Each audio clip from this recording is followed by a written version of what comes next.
Welcome to the HOPE Admission Overview.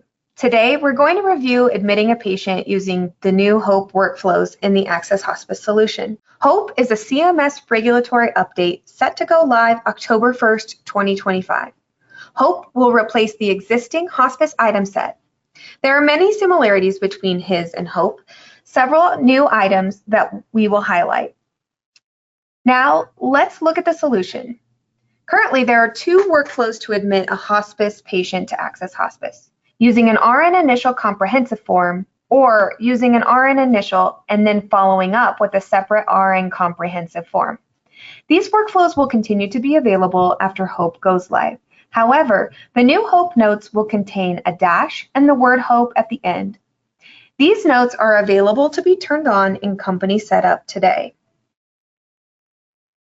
Let's start by navigating to Company Setup, Clinical, and scroll down to the HOPE Visits section. Enabling the Schedule Admission and Comprehensive Visits setting will enable all of the HOPE notes to be scheduled in the system after 10/1 of 2025. This will also enable you to add these visits to your company fee schedules. Enabling this setting turns on the RN Initial Comprehensive HOPE form, the RN Comprehensive Admission HOPE form, the RN Initial HOPE form, and the RN Comprehensive HUV HOPE form. Now let's admit a patient using the new HOPE admission process. HOPE data collection starts at the referral process. Here we have a patient we are getting ready to admit to a pending status. Race and ethnicity is one update that has been made from HIS to HOPE. Here you can select your appropriate race and ethnicity, which will correspond to the appropriate HOPE responses. Language is also a new required field for HOPE. This data is assessed and captured at the referral process. Now that we have all of our HOPE information, let's go ahead and admit our patient. We'll start by creating a patient's pending chart. When we click on View Patient Schedule and Add Task, we can search now for our RN Initial Comprehensive HOPE form.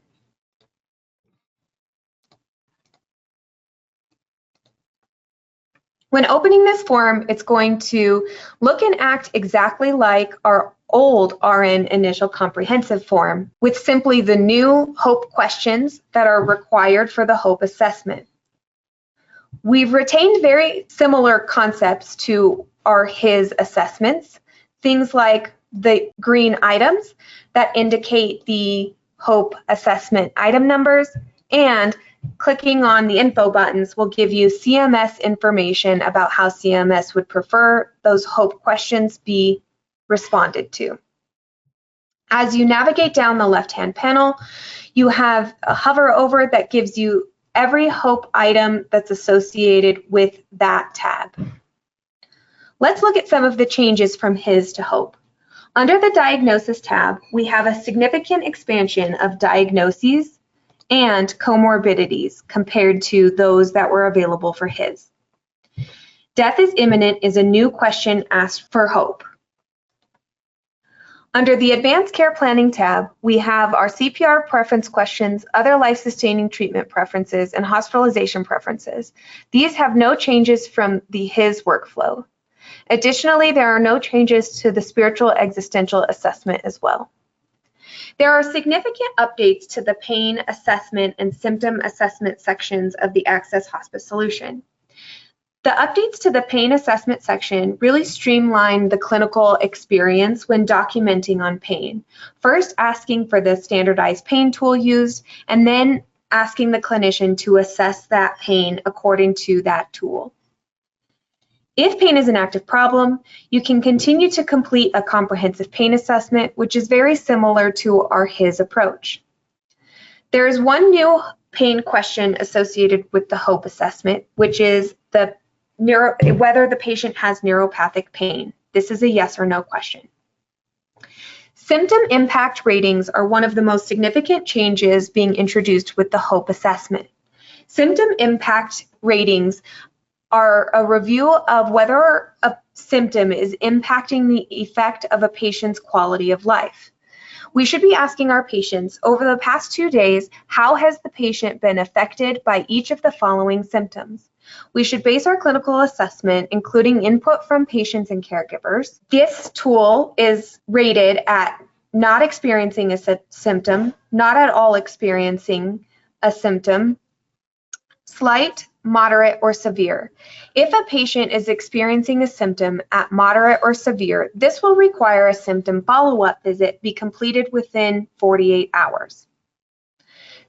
Symptom impacts are layered on top of our existing symptom ratings experience. Symptom ratings are rated from 0 to 10. Symptom impacts are rated from not experiencing through to severe. For more information about the new pain and symptom management module, there is a deep dive training and certification module that's available for clinicians. As we move down the left-hand side, we have new questions associated with supportive assistance for the patient's living arrangements and the level of in-person assistance available. Additionally, we'll see our language questions here translated from the edit patient profile into the visit. If shortness of breath was a problem, our respiratory questions will be available on the respiratory tab. And there are new questions associated with the integumentary assessment, whether the patient has one or more skin conditions, what those skin conditions are, and the injury and treatments available.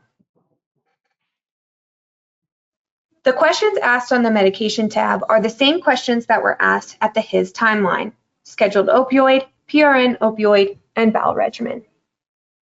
When a clinician goes to complete this visit, if the symptom impact assessment rendered a symptom follow-up visit, it will prompt the clinician with a reminder to schedule a symptom follow-up visit.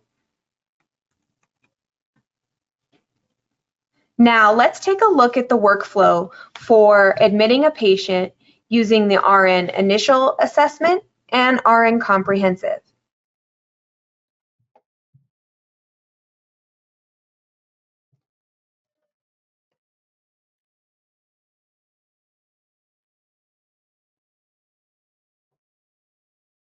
Let's first schedule an RN initial assessment and look at the changes in this particular assessment. An RN initial assessment should be used for a streamlined admission experience when you do not have the ability to complete a comprehensive assessment during that initial assessment. Whenever using an RN initial assessment to admit a patient, we should follow up at the very least the next day with an RN comprehensive admission form. In the RN initial assessment, we can see all of our demographic information, the same diagnosis and comorbidities information that was available in the initial comprehensive form, whether death is imminent, all of your preference questions, the new pain and symptom management module. The rest of the HOPE questions will be assessed at the RN comprehensive admission form.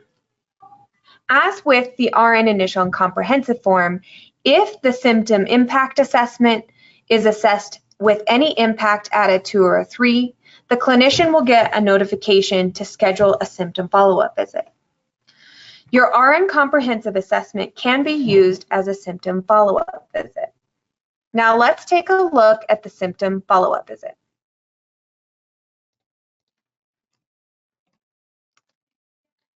This is going to be available in the RN comprehensive admission form. When scheduling an RN comprehensive admission form, you'll have all of the opportunities to resubmit all of your HOPE questions, including the ones that we don't have answered in the RN initial form. Additionally, if the symptom impact on the RN initial form was a 2 or a 3, the RN comprehensive admission will automatically restructure to be a symptom follow-up visit and will require the clinician complete those assessments. HOPE introduces a dynamic period of time where we need to be understanding where our patient is in their HOPE timelines and whether a symptom follow-up visit is due.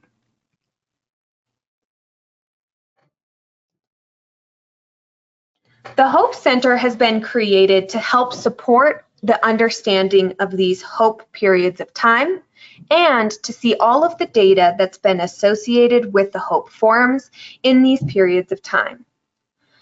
At the top of the HOPE Center, there is a symptom tracker that shows what period of time the patient is in, whether they are in their admission period, HOPE Update Visit 1, or HOPE Update Visit 2 period.